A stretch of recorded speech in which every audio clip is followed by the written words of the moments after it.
Hello viewers, I am Mahesh from bsc2nse.com. In this video, I'll be explaining about how one should approach monthly expiry. I'm not discussing about weekly because in weekly only index options expire, whereas in monthly we have index options, index futures, stock options and stock futures. All four types of instruments will expire on a monthly expiry. So we will be discussing only on monthly expiry and how one should approach monthly expiry using FII derivatives data. Okay, before we get started, I would like to show you this book, that is Art of Stock Investing, written by Manikandan Ramalingam from BSc to NSE. This book deals with identifying companies which can do well in the long run for long-term wealth creation. You can see the total number of pages only 42. Maybe you can finish off this book maybe within 60 minutes. So if you like to get this book in the PDF format, kindly provide your details in the link available in the description of this video. Now let's get back to the current topic, that is monthly expiry. Okay, before I actually show the chart of the index, I will show the FII data. Okay, so this is the Excel that I manually maintain on a daily basis. I have made a separate video on how to maintain this sheet, so I will provide the link to that video in the description. If you want to know that, you can watch there. So I will straight away start with this data. So you can see 22nd April, that is the last weekly expiry in the month of April, and you can see these figures all are in negative figures, meaning the open interest was reduced. This is all index options. Index option call long, index option put long, index option call short, index option put short. Okay, how to know which direction market is going to go on the monthly expiry? Always remember, the monthly expiry will not be an easy one. That is purely because if there is a one-sided movement on the monthly expiry week, the option premiums will spike a lot. So if market goes continuously higher in the last week of the month, so the call options will spike a lot and put options will fall a lot.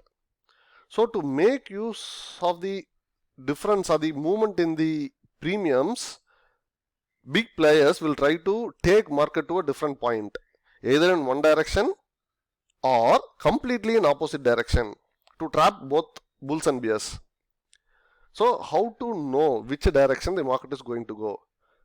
Please remember, this data is going to work as a supplement to your already available trading system, which you may follow. Like you may be using some technical indicators, you may be having some price action strategy. You continue to use them, but along with that, also use this information. So this is an additional information which will help you to take the trades with more conviction. Everybody know that in the month of April, the COVID cases in India are rising rapidly and many state governments are going for localized lockdowns. So what is the overall perception? Everybody thought that market is going to fall because of the lesser economic activity. So everybody were in bearish mood. But what happened?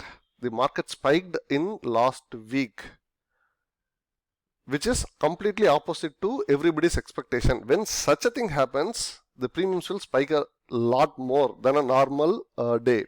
Okay, let us see what happened on 23rd, that is the Friday. You forget about client DII Pro. We will focus on FII, the foreign institutional investors, and we will check on Pro. Pro are the domestic institutions, but they trade with their own money, not with the client money. Pro are market followers, they are not market dictators, whereas FII are market dictators. That is what I assume, that is what I believe.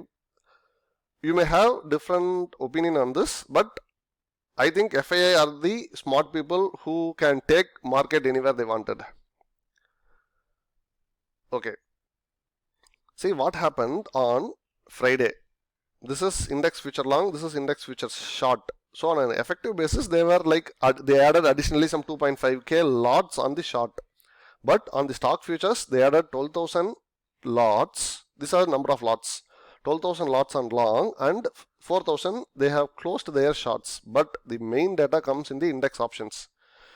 They bought 42,000 lots of call options and they sold almost 30,000 call. So effectively almost 12k they bought calls. In addition to that, they bought 8,000 puts, but they sold 19,000 puts. We don't know which strike, we don't know which expiry. Assuming most of us people trade on the current expiry, we take this is for the monthly expiry. Strike prices we don't know. But so on a net basis, they bought more calls than they have sold. On the put side, they sold more puts than they bought. So effectively, if they are bullish on calls, they are bullish on puts as well. And they are bullish on stock futures as well, though they are slightly bearish on index futures. That is on Friday. Then moving on to 26, that's on Monday. You can see they covered 4,000 shorts on index futures. This is the index future short. So they covered 4,000 lots and they added 7,000 lots in the longer side. And stock futures also they were long. We don't know which stock, but effectively their positioning is bullish on the stock futures. We don't know which stocks they went long. And if you see in comparing the call buy and call sell, they were long in call options by 10,000 lots, but on the put side they are still long by 3,000. The difference between these two, this is put buy and this is put sell. They sold still 3,000 more lots on the put. So on Monday also FII data is bullish in derivatives market. Let's move on to 27, that is on Tuesday. FII index futures, it is neutral, but stock futures they continue to be bullish. When you come to the index call options, they purchased almost 23,000 calls, but they sold only 3,000 call, which means they're anticipating further up move. On the put side, they bought 21,000 quantities of puts, but they sold almost like 20. So they're slightly bearish, or you can consider neutral, but on the call side they're still bullish. This is on Tuesday. Let's move on Wednesday. Index futures on net basis they are still 3,000 lots long. The same bullish stand on stock futures, but in index options first time they are taking a bearish position on the calls, meaning they purchased only 5,000 lots, but they sold close to 16,000 lots of call. On the put side, still they continue to write more puts. So FA were taking bullish stand from 23rd of April and they became slightly neutral on 28th of April and 29th is our expiry. Now let us go to the chart. Okay, I'm going to take Nifty chart. This is the daily chart. Okay, 23rd. So 23rd is the Friday. Okay, so the index closed flat, but you can see the next 3 days there is a up move. This is the move which took many by surprise. Even many people tweeted like they don't understand why the market is going up given the ground reality based on the rising COVID cases and the lockdowns. But what happened on the expiry day? I will just change it to 10 minutes. Okay, so from 29th, this is the period for the expiry. You can see there's a huge gap up, but that lasted only for very first candle. From then on, we fell drastically. So people who originally anticipated that we will go down, that is a general perception, they were completely made wrong because the market went up. So when the bears finally changed into bulls on the expiry, again with the gap up on the very first, many people who track options would know the call option spiked at least 5x at the open. But so when call spiked, the puts dropped a lot. But from here onwards, put premium spiked 10-15x from here to this fall, because the fall was so big and so quick. You can see from 15,030 or almost 50, from there it fell all the way to 14,820 or 80, almost 200 points fall in a span of like 80 minutes. So the put premium spiked 10x at least. So whoever went long for the expiry, if they haven't booked in the first candle, again they are trapped. And whoever sold put thinking market is only going to go up, they are also trapped. So if you are new to F&O, don't trade on the last week of expiry until unless you know what you are doing. Okay, again let's go back to the daily time frame. So this is the expiry. So we had a red candle, and people who track levels, they can say, okay, it came to almost 15,000, so that is the resistance. So from there it fell. That is also fine, correct. So you follow your system, but along with that you track this data as well. Okay, now there's a big gap down on Friday, and from there we went further low and closed almost closer to the day's lowest point. Now let us look at the data. What happened on Friday?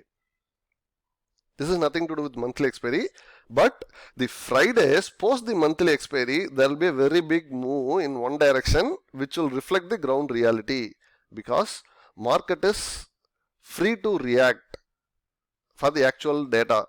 No one is going to take market anywhere for the sake of expiry. So market is free from option traders. Now let us go to 30th April. That is on Friday. You can see FII closed closer to 9,000 lots of their index future long. The first column, the column C is index future long. When it is minus figure, they have closed those number of lots. What happened to index future short? They added close to 20,000 lots in short.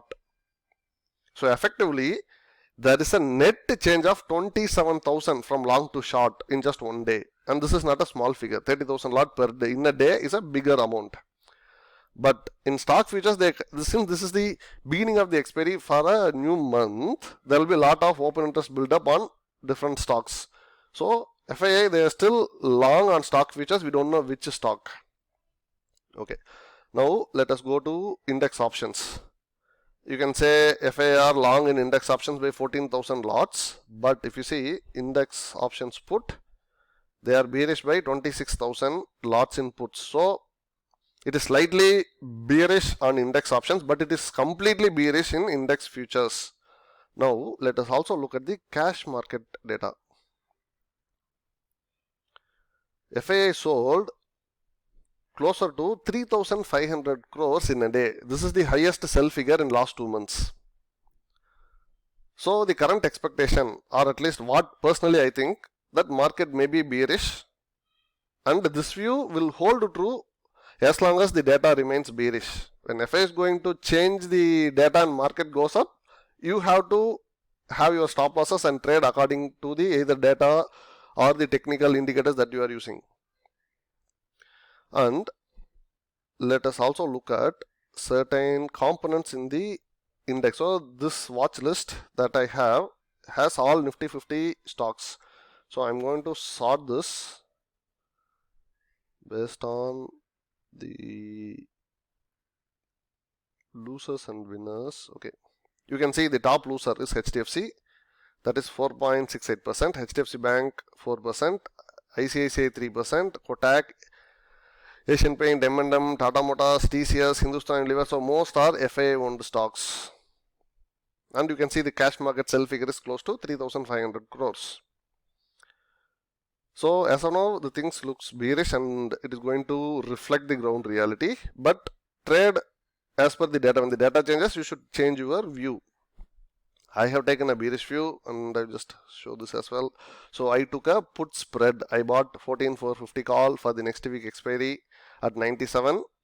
But I want to reduce my cost in case if the data changes. I don't want to lose more. So I sold a 14,200 put, just one lot at 43. So my cost reduced from 98 to almost 54.